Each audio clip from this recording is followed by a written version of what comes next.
ప్రకారం home minister first target కొడాలని అని కూడా చెప్తారు. ఇప్పుడు ఇది ప్రజాస్వామ్య దేశం. ఎవరిని టార్గెట్ చేసుకున్నప్పుడు నేను పోయినంత మాత్రాన నన్ను టార్గెట్ చేస్తే వైఎస్ఆర్ కాంగ్రెస్ పార్టీ ఏం ఆగదు. జగన్మోహన్ రెడ్డి గారు ఇంటికి కూడా వీళ్ళు ఏం పీకలేరు. నన్ను కాదు, జగన్మోహన్ రెడ్డి గారిని టార్గెట్ చేస్తారు. ఇక్కడ మీరున్న సెక్యూరిటీ అంతా తీసేసి గన్మెన్లను తీసేసి ఇంకా 15 రోజులు ఎలక్షన్ జరగలేదు, కమిటీ సిఫార్సులు రాలేదు, ఇక్కడ మొత్తం అంతా కూడా సెక్యూరిటీ తీసేశారు కదా. తీసేసి ఎల్లో మీడియా కెమెరాలు పట్టుకొచ్చి జగన్మోహన్ రెడ్డి గారి ఇంట్లోకి ఎట్టెళ్ళాలి, గోడ దూకి ఎట్టెళ్ళాలి, ఇవన్నీ కూడా వాళ్ళే చూపిస్తున్నారు. కాబట్టి ఇక్కడ టార్గెట్ ఎవడు దొరికితే ఆ టార్గెట్. ఇటువంటి వాటికి భయపడే ప్రసక్తి లేదు. ఎవడెవడికి టార్గెట్, ఎవడెవడి చేతులు ఏం రాసి ఉందో అవన్నీ పైన ఉన్నటువంటి భగవంతుడు నిర్ణయిస్తాడు. ఎవరి టార్గెట్లు ఎవరికి ఏమవుతుందో చూద్దాం రాబోయే రోజుల్లో. అదేవిధంగా ఋషికొండలో కట్టినటువంటి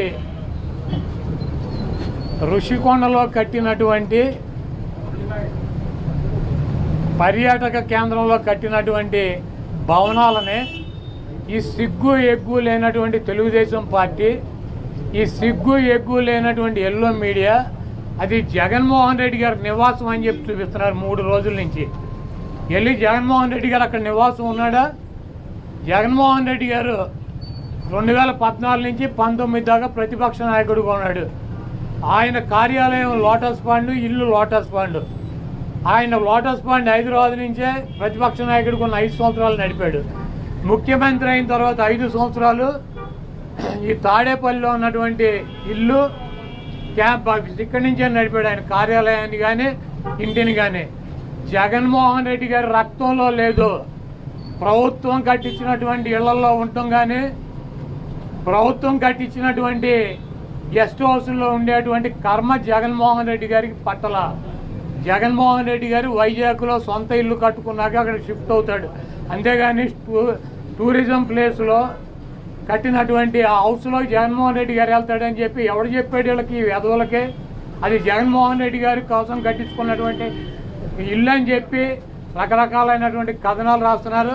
అది ఒక అంతర్జాతీయ రాజధానిగా తీర్చిదిద్దాలన్నదే వైఎస్ఆర్ కాంగ్రెస్ పార్టీ లక్ష్యం. దాన్ని రాజధాని చేయాలన్నదే ఆ రోజు నిర్ణయించుకున్నాం. కాబట్టి అక్కడ ఇంటర్నేషనల్ సెమినార్లు జరుగుతున్నాయి. అనేక మంది ఇంటర్నేషనల్ సంబంధించినటువంటి దేశ విదేశాల నుంచి అనేక మంది పారిశ్రామికవేత్తలు వస్తున్నారు. కనీసం వాళ్ళకి సౌకర్యం ఉండటానికి అవకాశం లేనటువంటి పరిస్థితి ఉంది. కాబట్టి ఉత్తరాంధ్రలో ఉద్దానంలో దాదాపు 700 కోట్ల రూపాయలు పెట్టి హాస్పిటల్ కట్టించారు కిడ్నీ పేషెంట్ల కోసం అని చెప్పి. అదేవిధంగా విజయనగరం కావచ్చు, లేదా పార్వతీపురం కావచ్చు, ఉత్తరాంధ్రలోనే 650 కోట్ల రూపాయలు పెట్టి ఒక్కొక్క మెడికల్ కాలేజీ కట్టించారు. అదేవిధంగా టూరిజం ప్లేస్లో అంతర్జాతీయ సంస్థలు కానీ వ్యక్తులు కానీ వచ్చినప్పుడు అక్కడ ఒక విధి ఉండాలని చెప్పి ఒక మంచి భవనాన్ని నిర్మిస్తే 7 బిల్డింగులు అయ్యి, ఒక బిల్డింగ్ కాదు 7 బిల్డింగుల్లో జగన్మోహన్ రెడ్డి గారు ఉండరు. 7 బిల్డింగులు కట్టారు. ఆ 7 బిల్డింగుల్లో 7 బ్లాకుల్ని చూపించేది జగన్మోహన్ రెడ్డి గారు 450 కోట్ల రూపాయలు పెట్టి ఇల్లు కట్టుకున్నారని చెప్పి ఈ దుర్మార్గమైనటువంటి ప్రచారం చేస్తున్నారు. ఇవన్నీ కూడా ప్రజలు గమనిస్తారు. చంద్రబాబు నాయుడుకి ఇచ్చినటువంటి వాగ్దానాలు నెరవేర్చలేక నీకు సూపర్ 6లో పెట్టినటువంటి వాగ్దానం 1500 రూపాయలు ఇస్తానని చెప్పావా, చెప్పలేదా? 18 సంవత్సరాలు దాటిన వాళ్ళకి. రేపు 1వ తారీఖు నీకు దమ్ముంటే 20 లక్షల మంది నిరుద్యోగులకు 3000 ఇస్తానని చెప్పావా లేదా? దాని గురించి చెప్పండి. నువ్వు దొంగ వాగ్దానాలు చేసి అధికారంలోకి వచ్చావు. నువ్వు దాని గురించి మాట్లాడండి ముందు.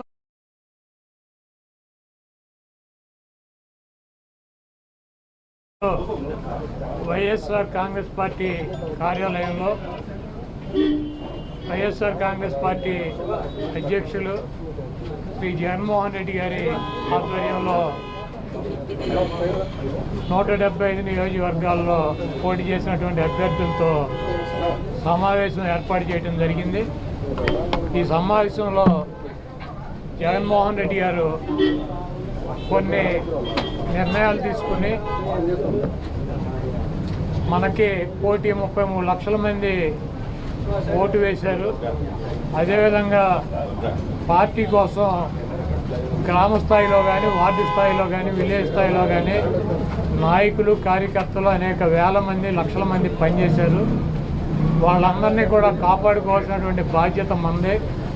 మీరు తప్పకుండా నియోజకవర్గాల్లో ఒక వారం రోజులు పర్యటన చేసి దాడులు జరిగినటువంటి మన నాయకుల మీద కానీ కార్యకర్తలను కానీ మీరు అండగా ఉండాలని, అదేవిధంగా రాబోయే రోజుల్లో నేను కూడా గాయపడినటువంటి తెలుగుదేశం పార్టీ అల్లరి మూకలు చేసినటువంటి దాడుల్లో ఇబ్బంది పడినటువంటి ప్రతి కుటుంబానికి దగ్గరికి నేను వస్తాను.